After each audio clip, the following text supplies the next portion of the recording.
অত্যন্ত আনন্দের দিন।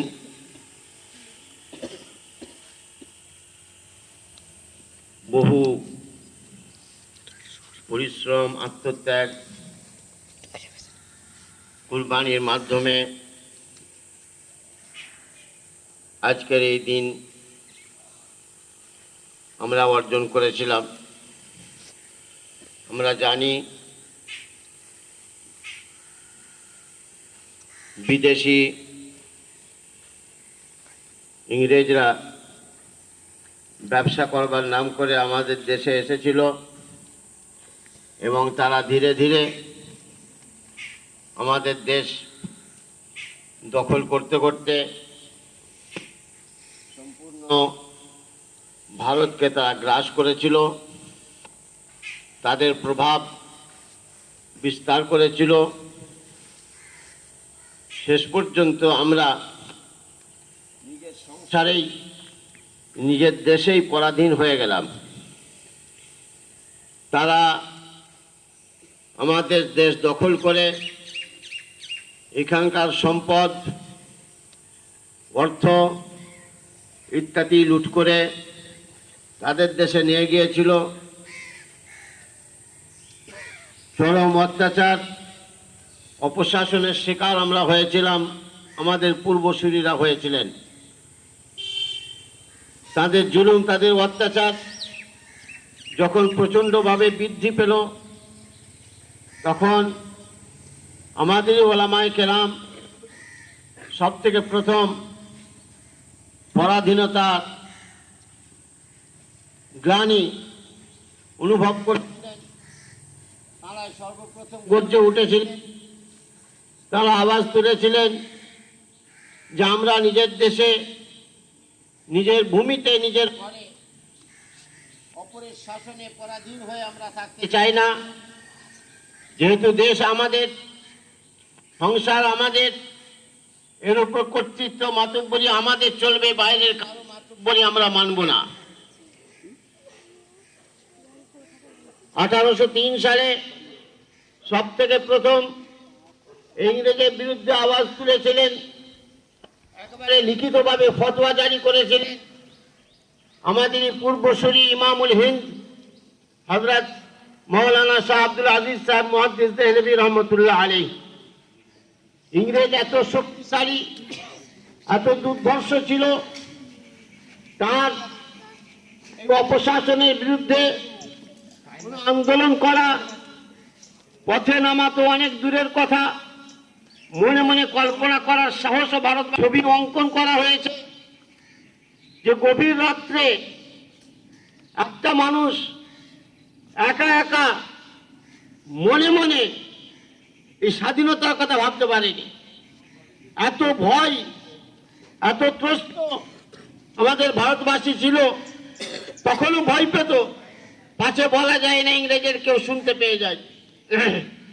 ইংরেজের জুলুম অত্যাচার এত মারাত্মক হয়েছিল, সেই রকম মুহূর্তে সব থেকে প্রথম হযরত শাহ আব্দুল আজিজ মুহাদ্দিস দেহলভী রহমতুল্লাহ আলাইহি ইংরেজের বিরুদ্ধে গর্জে উঠেছিলেন, লিখিতভাবে ফতোয়া জারি করেছিলেন। আজও পর্যন্ত তার সেই ফতোয়া, তার ফতোয়া গ্রন্থ ফতোয়া আজিজিতে ফার্সি ভাষায় লিখিত রয়েছে।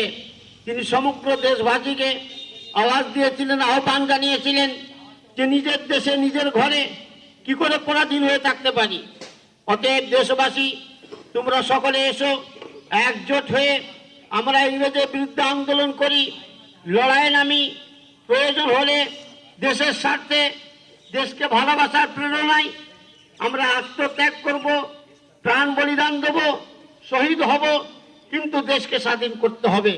কেননা দেশকে ভালোবাসা, দেশাত্মবোধ, দেশের প্রেম, দেশের প্রতি ভালোবাসা, এটা আমাদের শুধুমাত্র কর্তব্য নয়, ধর্মীয় কর্তব্য। রাসূলুল্লাহ সাল্লাল্লাহু আলাইহি ওয়াসাল্লাম এটাই শিখিয়ে গেছেন। তিনি দেশাত্মবোধের তালিম দিয়ে গেছেন। তার বহু আদর্শ, বহু সুন্নত, বহু রীতিনীতি যেমন আমাদেরকে মেনে চলতে হয়, তার মধ্যে এটাও একটা অন্যতম আদর্শ। এই আদর্শ আমাদের মানতে হবে, তার এই আদর্শে অনুপ্রাণিত হয়ে আমাদেরকে ময়দানে নামতে হবে। অতএব হে মুসলমান সমাজ, তোমরা গর্জে ওঠো, মাথায় কাপড় বাঁধো, দেশকে স্বাধীন করার জন্য ময়দানে নামো। তার আওয়াজ সারা দেশে ছড়িয়ে দেওয়ার জন্য তাঁরই মন্ত্র শিষ্য তার খলিফা হযরত সৈয়দ আহমদ শহীদ রায় বেলভী রহমতুল্লাহ আলী ময়দানে নেমেছিলেন। সারা দেশ পরিভ্রমণ করেছিলেন। তিনি আমাদের কলকাতাতেও এসেছিলেন। হুগলি দিয়ে গঙ্গার উপর দিয়ে তিনি সফর করে গিয়েছিলেন। সারা এলাকা ঘুরে ঘুরে মানুষকে তিনি জড়ো করেছিলেন, জনমত তৈরি করেছিলেন, ইংরেজের বিরুদ্ধে খেপিয়ে তুলেছিলেন। শেষ পর্যন্ত বিশাল বিশাল ইতিহাস, শেষ পর্যন্ত তাকেও ময়দানে নামতে হয়েছে এবং দেশের স্বাধীনতায় আন্দোলনে লড়াই করতে গিয়ে তাকেও শহীদ হতে হয়েছে। এই রকম একজন নন, দুজন নন, হাজারো ওলামায়ে কেরাম তারা দেশের জন্য শহীদ হয়েছেন, দেশকে স্বাধীন করার জন্য প্রাণ দিয়েছেন। আমাদের আকাবিরদের নাম ইতিহাসের পাতা থেকে মুছে দেওয়া হয়েছে। আমাদের ওলামা এবং সাধারণ মুসলিম সমাজের নাম ইতিহাসের পাতা থেকে মুছে দেওয়া হয়েছে। কিন্তু ইতিহাস থেকে মুছে দিলেও প্রকৃত ইতিহাসকে কোনোদিন চেপে রাখা যায় না। একদিন না একদিন সে মাথা তোলেই, একদিন না একদিন সে মাথা উঁচু করে দাঁড়ায়, প্রকৃত ইতিহাস ফুটে ওঠে। আমরা দেখতে পেয়েছি পূর্বসূরি যে আমাদের আলিমরা লড়াই যে করেছিলেন, সেই ইতিহাস কেউ মুছে দিতে চেয়েছে ঠিকই, আবার কেউ ইতিহাসকে ফুটিয়ে তুলেছেন। অধ্যাপক শান্তিময় রায় তিনি একটি বই লিখেছেন, ভারতের স্বাধীনতা সংগ্রামে মুসলিমদের অবদান। তার ভূমিকায় তিনি লিখেছেন যে আমি ইতিহাসের ছাত্র নই, আমি ইতিহাস নিয়ে গবেষণা করিনি, কিন্তু আজকে আমাকে লিখতে হচ্ছে ইতিহাসের বই। কেন লিখতে হচ্ছে? তিনি তার ভূমিকায় লিখেছেন, আমাকে অত্যন্ত লজ্জা লেগেছে, খারাপ লেগেছে, আমার দুঃখ লেগেছে যে যে দেশকে স্বাধীন করার জন্যে মুসলিম সমাজ এত বড় আন্দোলন করলো, এত রক্ত দিল, এত খুন ঝরালো, আজকে তাদেরই নামগন্ধ পর্যন্ত ইতিহাসে পাওয়া যায় না কেন?